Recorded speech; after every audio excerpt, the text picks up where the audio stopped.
What's going on, guys? Welcome back to another video. Today we're going to be talking about the 7 phases of influence and the overall client workflow that I take my clients through, and depending on the packages and how you guys can do it too. And maybe this will give you some light if you're having trouble structuring your packages, or just kind of how to operate the whole process of a client.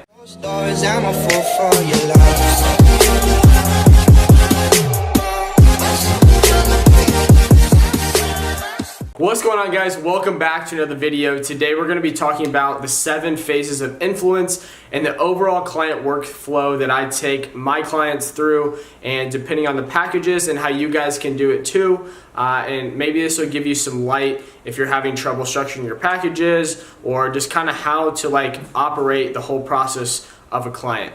And if you're new to this channel, my name is Elliot Drake. I'm a 19-year-old entrepreneur. I run a marketing agency called House of Influence. And we teach on this channel everything about starting an agency and overall online business. So let's jump into the video. So like I said, this is a 7 phases of influence. And so the first step, keep in mind that we run a marketing agency. So while you're watching this, keep in mind how you guys could basically use this for your own business. So the step 1 is access. So step 1 is whenever we gain access from the client, right? So whenever we're running ads, they have to give us access to their ad account, to their page, to their Google Analytics, to their AdWords. Whatever the scope of work is for our package, we have to gain that access. And so we talk a lot about how to build. You need to be building a system and a process. And so I have an onboarding doc that basically allows the client to give themselves access, and we don't even have to do anything. So it puts the ball in the client's hands, so they completely do all the onboarding, and we just send them the guide instead of us having to take hours out of our day trying to help them give us access, right? And so the next step is number 2, which is tracking. So at the tracking stage, since we run ads, it's a necessary piece. Sometimes the clients already have their pixels installed, sometimes they don't, but normally they have them wrong, and normally they don't have pixels set up. So we go in there, make sure they have their Facebook pixel set up with all the events, all that squared away, and we normally link that to Google Tag Manager, and then tie in the Google Analytics and the AdWords pixel and the remarketing tag all inside of Google Tag Manager, and then put that one pixel on the site because it makes everything easier. And then we go to step 3, which step 3 is goals. So at this stage of the project, we have already collected the client's goals, but in our overall workflow, this is just where we look at the goals and make sure we're aligned with them. So we send the client before they come on through a strategy assessment, which collects their overall business strategy, right? What are they trying to achieve with us? What are they doing right now? How would they like to improve? What are their overall goals with working with us? We have them fill out a form like that, so we collect it. And so at this stage, we diagnose what those are, make sure that everyone on the team is clear on those goals. And so that's this stage. The next stage, 4, is content, right? So my agency, we have some strategic partners with people that do make content, right? That will do the creative, but in most of our packages, the client has to provide the content. And so the way we specialize is we are able to look at the data and make educated decisions off of what the data says. So we know on Facebook that the average watch time is 6 seconds. We know video is powerful, so we know that they need to be utilizing short video. And then now, Instagram stories are super huge. So we know those. So then we communicate with the client, hey, we need this. And then we also have a 1-minute video format that they can use to follow when making their creatives. So at this stage, we're collecting all of their content, making sure we're aligned, have all that. And then we're going to move on to the next stage. So the next stage is targeting. So like I said, the next stage is targeting. And in the targeting stage, we have already collected who their ideal customer is, right? So it really depends on what the client is. And in the strategy assessment, going back to where we collect the goals, content, targeting, which is the overall business strategy. So we've already collected who the client thinks their ideal persona already is and who's like engaging, right? As them being the business owner, they should know their target demographic, you know. But when we run ads, we might find out something different once we get into, you know, say the audience insights and see if they have a large page already and they already have people who are engaging and we're just coming in and amplifying stuff. You know, we might find out some different things. So at this stage is whenever we actually diagnose what that like who that exact person is, whether it's going and looking at previous data and seeing, you know, maybe men that are ages 24 to 35 that are interested in fitness, and then certain other pages are you know, our ideal target demographic. And then that's at that stage is whenever we go and actually make some saved audiences in Facebook. If you haven't learned how to do that, how to create custom audiences, saved audiences, I have a free Facebook training which will pop up in this video. It's 3 videos long. It's part 1, part 2, part 3. But anyways, we create the website custom audiences because we've already set up the pixel. This is whenever we just basically assemble our arsenal of all the different audiences up front. We do that right away first. So that's our targeting stage. And then we're running out of room here, but our 6th stage is amplify. And I run out of room. But the 6th stage is amplifying, right? So now once we have collected, we have gained access, we have set up their plumbing, we have collected their goals, so we know, you know, what are we trying to achieve, their content, so we have the content to be able to launch, right? We've communicated with the client to show that, to tell them what we need, and then we have our targeting, which is who we're going to target, right? So if you don't know about Facebook, we have our campaign objective, which is our goal, and then we have our who are we targeting, which is targeting, and then we have the content, right? So it's an ad set is targeting, the ad is content. So we have all those pieces necessary to now we can go out and actually start testing and running some ads depending on the package.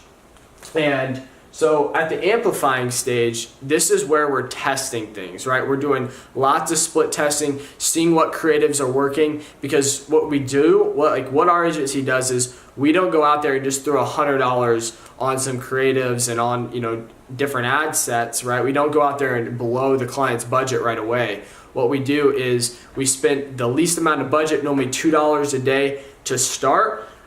It really depends on the client though. Like if they already have something that's working, say that, you know, they already have some campaigns and they just want to lower their CPA, well, we can go in there and just optimize and do different split testing while still spending that budget as long as it's profitable to get that down. But in most cases, we're going in there testing brand new creatives and basically trying to build a whole structure from the ground up.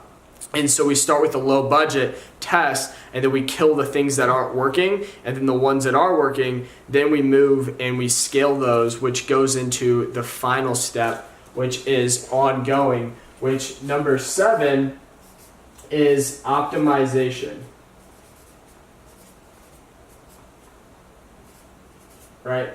Sorry, I apologize that is a little messy, but the last stage is optimization, which is the ongoing iteration of trying to get that campaign the best it can be, right? In the amplifying stage, we have tested, right? We have figured out what creatives are working, what ad sets aren't working. We're killing the losers, shutting off those, right? And then we might even have to communicate with the client and say, hey, these creatives aren't working too well. Can we get some new creatives? And then just keep working with what we have and keep plugging and playing. But once we get a proven system, because our agency, what we focus on is trying to build an evergreen funnel that's going to continue to convert, and then we add on other different things, then we can build on top of that, right? And so the optimization is just a continuing of iterating on it, making it as good as you can by doing, changing different things, changing the copy, changing all the different stuff, right? So that is the overall workflow, just the bird's eye view of like the client take through. So now I'm gonna walk you through like, okay, what does the actual workflow look like in regards to like how do we report to clients? How do we, what do we do with them throughout a package, right? So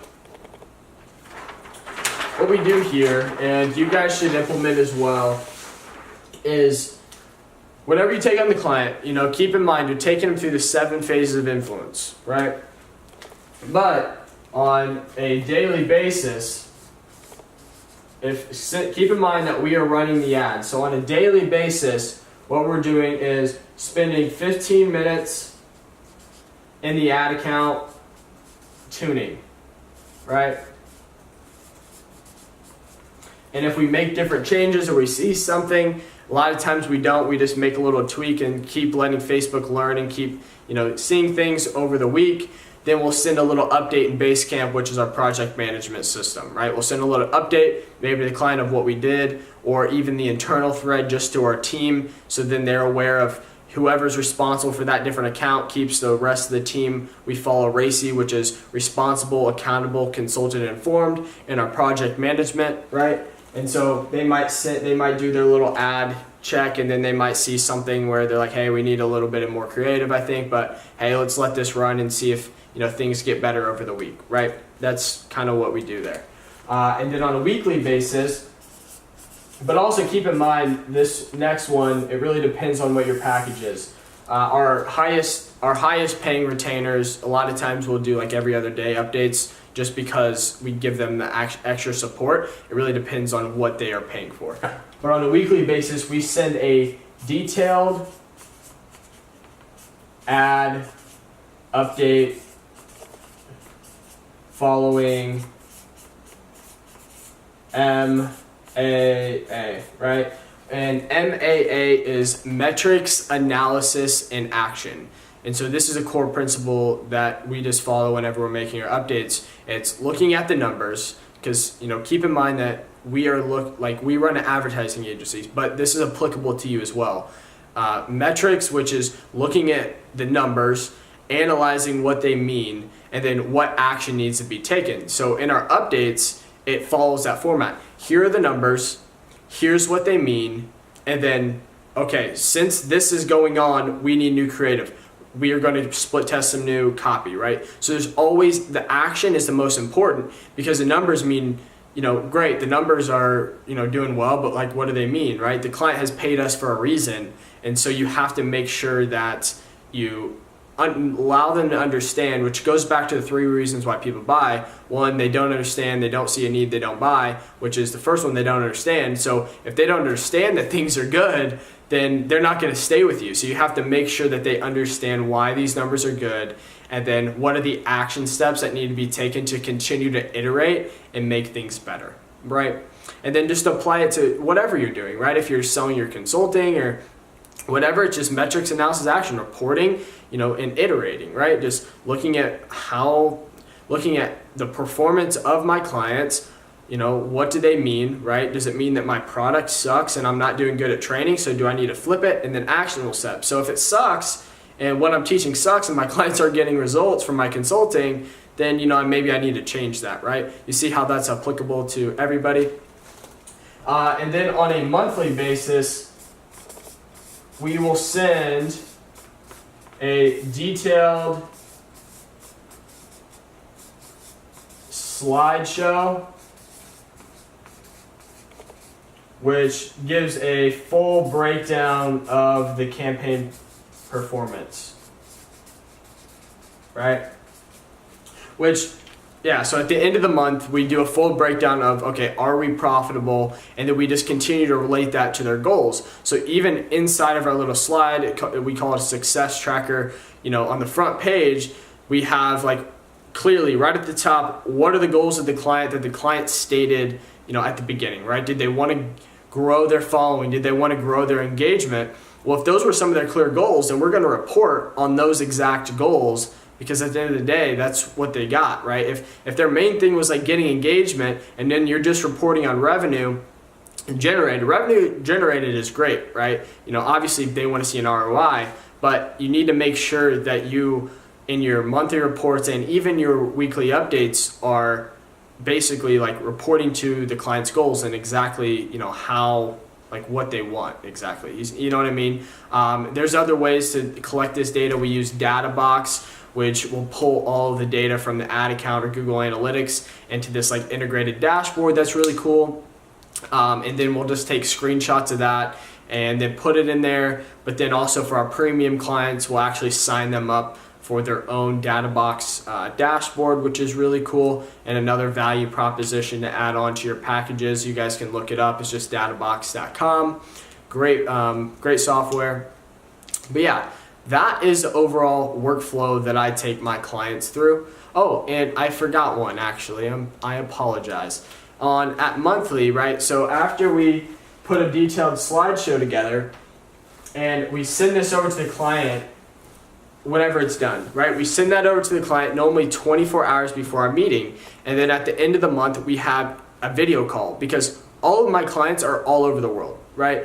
I have some that are even locally, barely any that are locally actually, because I have just been able to, once you get to the point where you can build your brand and you get inbound leads, like I have clients from Canada, I have people in Germany, I have people here all over the United States. It opens up the door. So if you guys aren't investing in your personal brand, you need to be doing that. Everything that you learn, you should be documenting and giving value, because that is going to help your business in return. I'm giving you guys value right now, which is going to in turn help my business. And so I encourage you guys to be doing the same if you have value to add to the marketplace publicly. So this is our end of the month call. So we just client call. And what we go over here, I don't even know if you can see that, but what we go over in the end of the month call is we will review the success tracker, review the results with the client live, and then what we'll go over is, okay, what is our strategy for next month? And so inside the success tracker as well, at the bottom, what we'll normally do is like, okay, this is a strategy for next month. And so the next month, we just continue to update that same exact success tracker and so forth, right? So that is going to be it for this video. I know this one was long, but I hope you guys enjoyed it, and let me know in the comments below what other videos you'd like to see. And please hit subscribe, turn on those notifications. I'd really appreciate it, and I will see you in the next one.